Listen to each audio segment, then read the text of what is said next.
Quero meditar com vocês, irmãos, uma grande e maravilhosa história que está no Evangelho de São Lucas, no capítulo 15, a partir do versículo 11.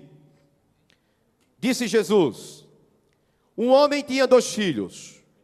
O mais moço disse a seu pai: meu pai, dá-me a parte da herança que me toca.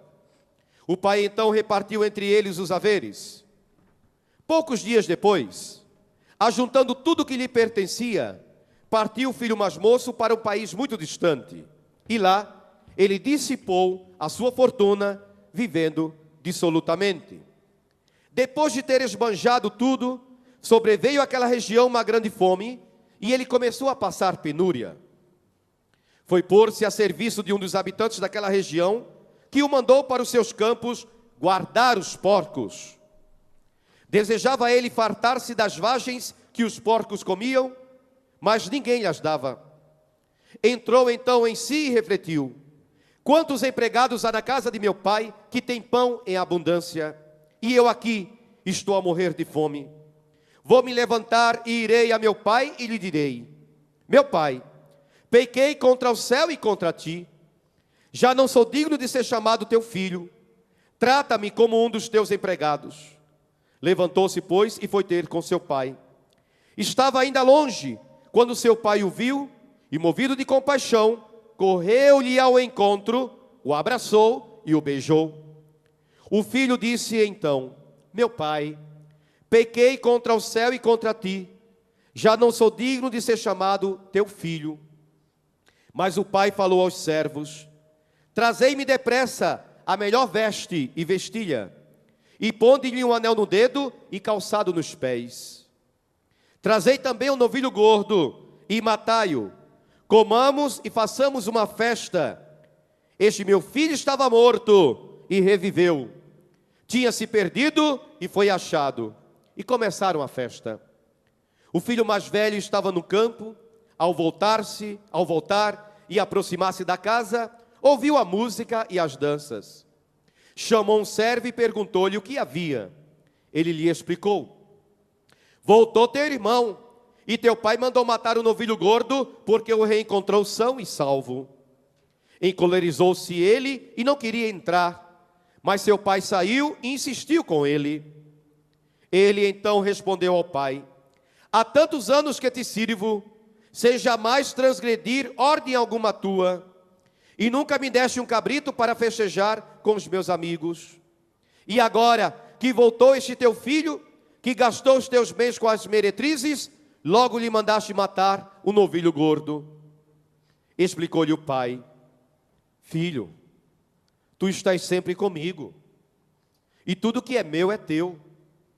Convinha, porém, fazermos festa, pois este teu irmão estava morto e reviveu, tinha se perdido e foi achado. Palavra da salvação, irmãos. Meu amado irmão, minha amada irmã em Cristo Jesus, nada melhor deste domingo da Divina Misericórdia de pregarmos sobre esta passagem da Escritura tão conhecida, o filho pródigo. O que é pródigo, irmãos? Esbanjador, aquele que não tem limites. Por isso que nós falamos que Deus é pródigo em abençoar. Por quê? Deus não tem limites, Ele esbanja a bênção, Ele derrama a bênção abundantemente sobre mim e sobre você. O pai tinha 2 filhos, o mais velho e o mais moço. O mais moço, irmãos, pensou: não quero mais ficar na casa do meu pai. Chega, porque se eu fico na casa do meu pai, eu tenho que me submeter às suas ordens. Eu tenho que me submeter à autoridade do meu pai. Chega, não quero mais, vou embora. Pai, dá-me a parte da herança e eu quero ir embora da tua casa, não quero mais ficar na tua casa. A herança, irmãos, era um direito dele. Por isso que o pai não se opôs, era dele, a herança era do filho. Mesmo sofrendo, mesmo não querendo que o seu filho o deixasse, o pai deixou que o seu filho fosse embora. Irmãos, isto é o livre-arbítrio, a liberdade que Deus nos dá. Nós somos livres. São Paulo, ele diz claramente isso: tudo eu posso, mas nem tudo me convém. O cristão, ele pode absolutamente tudo, Mas em tudo convém ao cristão. Nada deve nos tirar essa certeza. A Bíblia diz que o pai deu a parte da herança ao filho. Irmãos, para nós, a casa do pai, o que representa? A igreja. A igreja, irmãos. A casa do Senhor. Como diz o Salmo 84, estar na casa do Senhor é a nossa alegria. Estar na casa do Senhor, na contemplação do Senhor, na presença do Senhor é a nossa alegria. Que alegria quando me disseram, vamos à casa do Senhor. Irmãos, a palavra do Senhor diz que aquele jovem foi embora. E quantas vezes nós somos tentados a abandonar a casa do Senhor, pelas dificuldades que passamos, pelas tribulações que passamos, pelas perseguições que passamos. Quantas vezes que nós somos perseguidos, eu também sou perseguido por causa do Evangelho. Eu sou perseguido por causa do Evangelho. Eu sou perseguido porque eu proclamo o Evangelho, não por outro motivo, simplesmente porque proclamo o Evangelho. E eu tenho certeza também que você é perseguido, que você é incompreendido até mesmo dentro da igreja. E muitas vezes, irmãos, naquele momento de perseguição, de sofrimento, nós pensamos em abandonar. Vou embora, não quero mais, chega de sofrer aqui. O jovem moço, o filho mais moço do pai, foi embora da igreja, foi embora da casa do seu pai. E diz a palavra que enquanto ele tinha dinheiro, irmãos, falsos amigos, meretrizes, festas, queridos, o verdadeiro amigo, diz a palavra, no livro de Eclesiástico, capítulo 6, o verdadeiro amigo, nós sabemos, constatamos que amigo não é na hora da bonança, não é na hora da fartura. O verdadeiro amigo, ele se mostra realmente, é na hora do sofrimento, é na hora da dor, é na hora que você não tem absolutamente nada para oferecer. O verdadeiro amigo permanece ao seu lado. Aquele que é amigo interesseiro, falso amigo, vai embora, abandona você, e você fica sozinho. A Bíblia diz que o amigo verdadeiro se reconhece na hora da penúria, na hora do sofrimento, na hora que você está doente, na hora que você está desempregado, que não pode oferecer festa e churrasco e presentes. O verdadeiro amigo fica ao seu lado porque ama você, não pelo que você tem, mas pelo que você é. Quem encontrou um amigo, encontrou um tesouro, diz a palavra de Deus. Diz a palavra que enquanto aquele jovem tinha dinheiro, irmãos, falsos amigos ao seu redor, pensando apenas no dinheiro, meretrizes, o dinheiro acabou. O dinheiro acabou, e aí? E agora? E agora? Ficou absolutamente sozinho. Cadê os amigos? Cadê os amigos que na hora da festa, na hora da alegria, na hora da bonança estavam ali abraçando, elogiando? Todos foram embora. O que aconteceu com este jovem acontece comigo, acontece com você.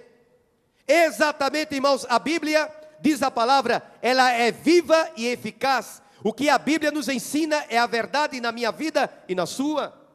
Cadê os amigos? Foram todos embora. Cadê as meretrizes? Foram todas embora. E aquele jovem ficou absolutamente só. Veja, irmãos, aquele jovem tinha tudo em casa, absolutamente tudo. Ele tinha do bom e do melhor. Ele vivia com o seu pai, com o outro irmão mais velho. Agora, onde ele estava? Vejam a situação deste jovem que abandonou a casa do pai. Vejam o que acontece com uma pessoa que abandona a casa do pai. A pessoa que abandona a igreja, a casa do Senhor. Vai conviver com porcos, com sujeira, com podridão. Por isso que quando a pessoa sai da igreja, a queda é muito maior. A pessoa afunda realmente num mar de sujeira, de podridão. E vai conviver com porcos, com sujeira, com podridão, com vício, com pecado. A pessoa fica completamente atolada no pecado, na podridão, na sujeira. Foi o que aconteceu com esse jovem. Quando ele teve fome, veja, irmãos, mas este jovem, ele ficou abaixo dos porcos, porque a Bíblia diz que nem a comida dos porcos ele podia comer. Ele ficou abaixo dos porcos, lembrando que para o povo judeu, porco era um animal impuro. Aquele jovem ficou abaixo dos porcos. Meu amado, minha amada, é isso que acontece quando alguém se afasta do Senhor, quando alguém abandona os braços do Pai. Quando alguém abandona os braços de Jesus, quando alguém abandona o altar do Senhor, é isso que acontece. A pessoa vai conviver com porcos e a pessoa fica com a vida completamente destruída. Amado, amada, diz a palavra do Senhor, que naquele sofrimento, naquela fome, imaginem aquele jovem na casa do pai, com roupas bonitas, barba sempre feita, perfumado, arrumado, sadio, agora estava dentro de um chiqueiro de porcos. Você sabe que quando nós entramos no chiqueiro de porcos, mesmo que não toquemos naquela sujeira, mas pelo menos, quando saímos do chiqueiro, pelo menos o mau cheiro permanece. Queridos, isso é muito forte. O que aconteceu com o jovem, ele reconheceu: preciso voltar para a casa do meu pai. Mesmo que o meu pai não me trate mais como um filho, mas me trate como servo, porque eu não mereço ser tratado como filho. A Bíblia diz que ele voltou para a casa do pai. E quando ele voltava para a casa do pai, é muito interessante essa palavra, irmãos, porque a Bíblia diz aqui, olha, levantou-se e foi ter com o seu pai.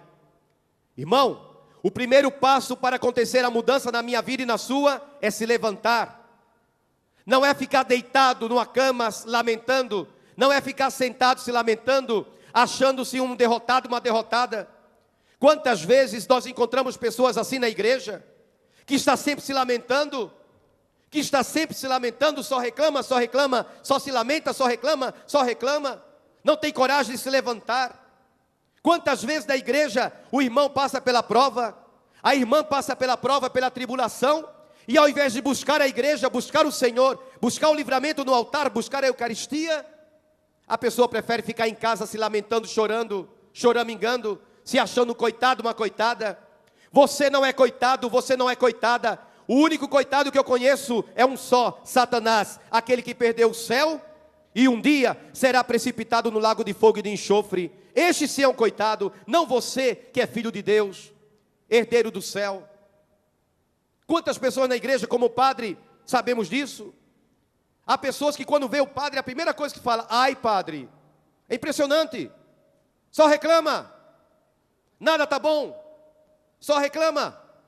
Não, irmãos, é isso que o demônio quer, que você só reclame, só murmure. Não, você fala assim: olha, vou passando pela prova, dando glória a Deus, vou passando pela tribulação, dando glória a Deus. Guarde o que eu vou falar agora. Se grande é a sua tribulação, se grande é o seu sofrimento, maior é a bênção que o Deus poderoso tem para você, em nome de Jesus. Confie nisso, amado, confie nisso. Está difícil?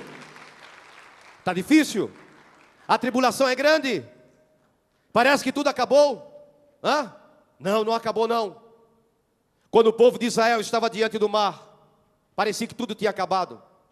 Lá estava o mar. E agora, Moisés? Atrás, o faraó com o seu exército. E o povo de Israel via aquela poeira naquele deserto, a poeira que era levantada pelos carros do exército do faraó. E o povo tremendo dizia: e agora, Moisés? E agora, Moisés? Moisés orou a Deus. Irmão, irmã, na hora que você estiver passando pela prova, na hora que tudo parece que está perdido, na hora que parece que o demônio triunfou na sua vida, na hora que parece que os teus inimigos vão aplaudir a tua derrota, nesta hora, faça como Moisés. A Bíblia diz que Moisés orou a Deus. Moisés dobrou o joelho diante do Deus Todo-Poderoso. E Deus falou: Moisés, toma o teu cajado, toca no mar, toca no mar. Deus apenas falou isso. Deus não falou absolutamente nada para Moisés o que ele iria fazer, porque Deus é assim, Deus é Deus. Deus não tem que me dar satisfação, Deus não tem que te dar satisfação porque Ele é Deus, Ele é Senhor. A mim cabe aceitar a vontade dEle. A Bíblia diz que Moisés tocou as águas do mar e foi descansar. E durante a noite, diz a palavra de Deus, em Êxodo 14, o Senhor soprou. O Senhor soprou, o Senhor soprou. E o milagre aconteceu.